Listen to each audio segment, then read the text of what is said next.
Diplomacy in New York is suddenly turning into a battlefield. Every September, world leaders fly to the United Nations General Assembly, right? It's a usual thing about speeches, handshakes, and backroom deals. But this time, the US is rewriting the rules of the game. The US is considering a bold move, putting strict visa and travel limits on entire delegation. Countries like Iran, Sweden, Zimbabwe, and even Brazil can be hit really hard.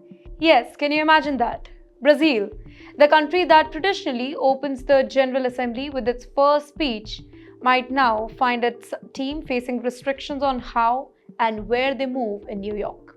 For years, Iranian diplomats have very quietly used their UN trip as a chance to shop at the big American stores.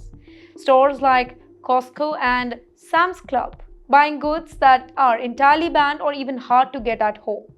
Washington has noticed this. One idea now being discussed is to stop them from stepping outside their official zone unless they get special permission for that. Now imagine this, a quick grocery run becoming a diplomatic crisis. But this isn't just about shopping or overseeing. It's about power politics. By tightening moment, the US is sending a clear signal. America decides who gets free access and who does not. It's a message aimed straight at its rivals. And then comes the drama with Brazil, of course. Relationship between US President Mr. Donald Trump and Brazil's President Lula are already really tensed. Washington's new visa game could be a way of showing Brazil its place.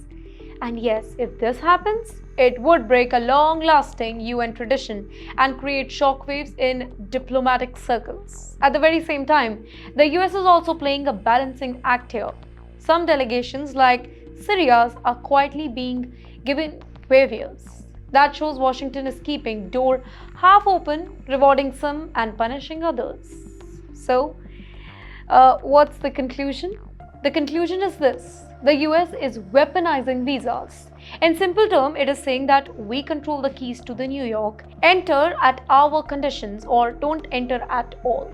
For countries like Iran and Brazil, this is not just inconvenience, it is a public slap. For the UN, it raises a bigger question. How can the world's top stage for diplomacy work smoothly if the host country starts picking the favorites? When a visa becomes a tool of war, the world of diplomacy changes forever.